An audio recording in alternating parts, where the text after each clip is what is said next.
What's up, YouTube fam? It's your girl Mona. Welcome and welcome back to my channel, Vibing with Mona. We are strong, each in our own purpose, but we are much stronger together. I say that to say when I is replaced by we, even illness becomes wellness. And with that being said, let's vibe. Now, as always, do not forget to like, comment, and subscribe if you like the content that I post. And also don't forget to turn on your notifications so you're aware every time your girl posts a new video. So before I get into anything, I first want to extend my condolences to the families who lost their loved ones. This was a very unfortunate event for everyone involved. Before I proceed, I do want to show my respect by acknowledging them by their names. Miguel Angel Lamas Arellano, William Bailey, Doyle Harrison, and Stanley Politano. Rest in paradise to each and every one of you, and again, my condolences to your families.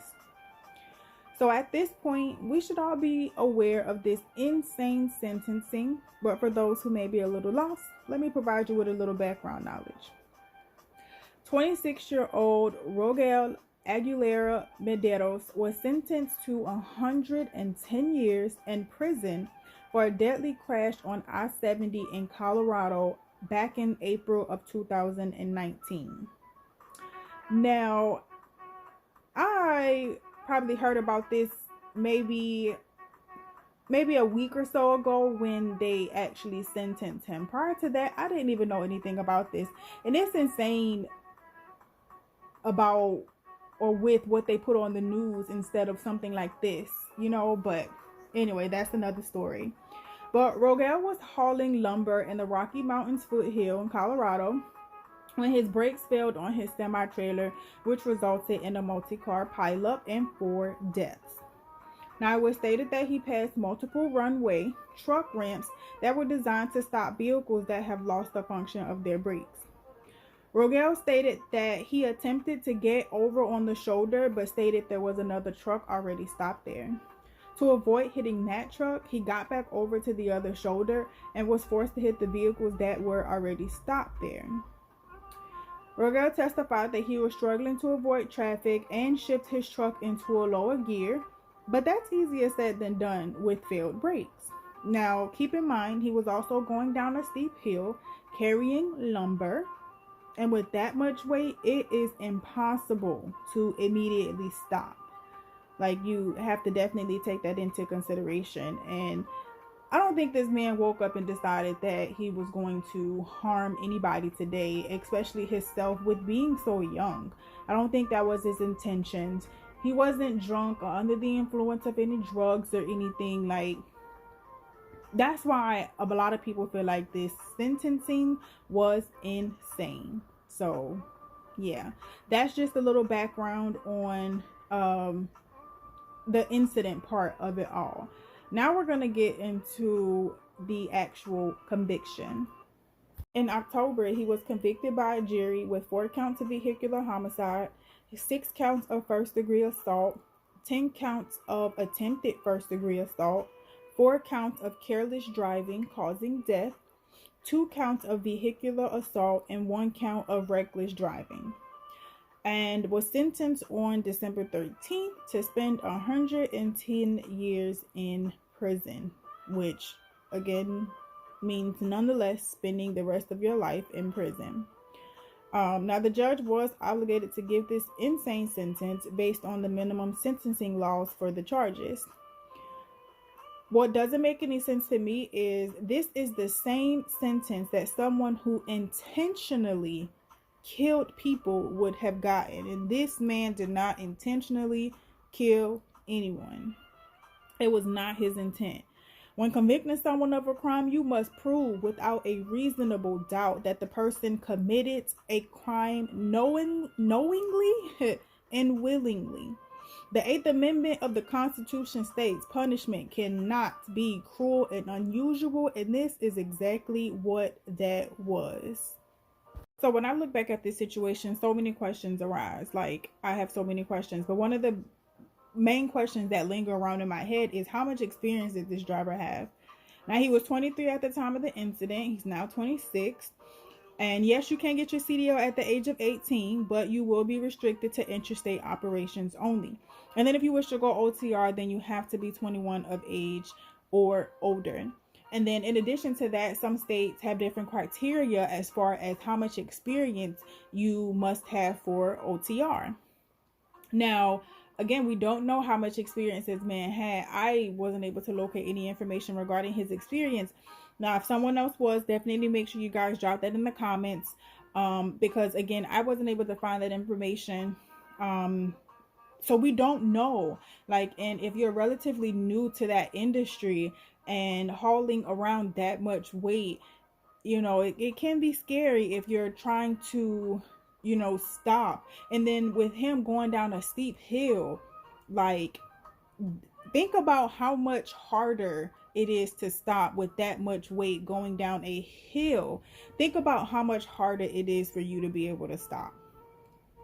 Now, again, like I said earlier, you can say what you will do in any situation until you are in that situation. Like, you can say, oh, I'm gonna do this, you know, but when you're actually in the moment, it's like your brain is scrambling. Like, you know, like, it's hard to say what you would do in this situation, what you would or wouldn't do in this situation. That's just my opinion, you know. There was also a claim from one of the survivors that he came up to her and asked to use her phone so he could get someone to pick him up so he wouldn't get arrested. I just find that very hard to believe. I just find that very hard to believe. And if that's the case, she said she took pictures of him going from car to car, and you know, he even attempted to run up an embankment to get away. Where are these pictures? Like, that was my main thought when I saw that. Like, where are these pictures? I just find that very hard to believe, if you ask me. Now, when the media got wind of this insane sentencing, everyone came together to make sure this young man did not spend the rest of his life behind bars. There were more than 5 million people who signed a petition calling for Governor Jared Polis to grant clemency or commute his sentence. There was also truckers and civil rights group who expressed outrage over this sentence. We had truckers in Colorado who blocked the border of Colorado with parked vehicles in an apparent strike following his sentence as well. Now, there was a hearing scheduled for January 13th to reconsider the sentence for Rogel, but we didn't even have to wait that long. Kim Kardashian also used her platform to bring more awareness to the situation and help reduce the sentence. She personally wrote a letter to the governor asking for the sentence to be commuted. So fast forward to December 30th, the governor reduced the sentence from 110 years to 10 years. And he's also eligible for parole in 5 years starting December 30th, 2026. Now, this was just a little piece from the letter that Governor Polis actually sent out to this young man. So the length of your 110-year sentence is simply not commensurate with your actions, nor with penalties handed down to others for similar crimes.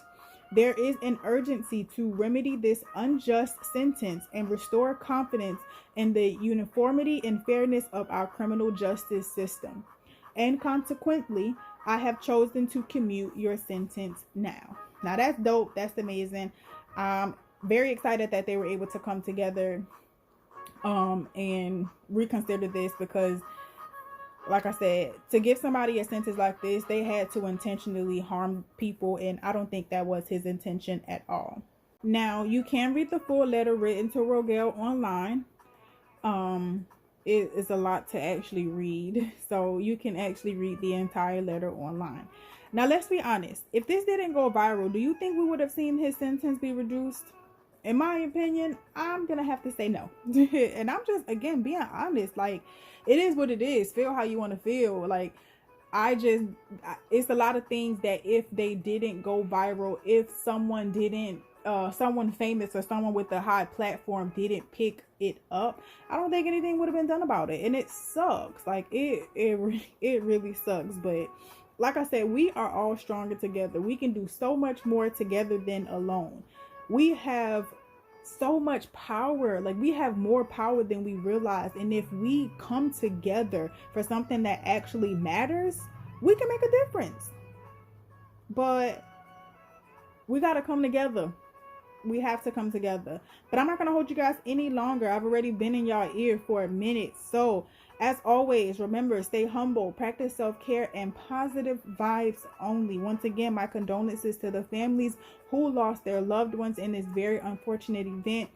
Prayers up to each and every one of you. Prayers even up to Rogel's wife and his child, because they have to now experience 10 years without their loved one. And again, it's unfortunate for both sides. I just pray that everyone can find a way to cope with this, and I pray nothing but peace, happiness, prosperity going into this new year.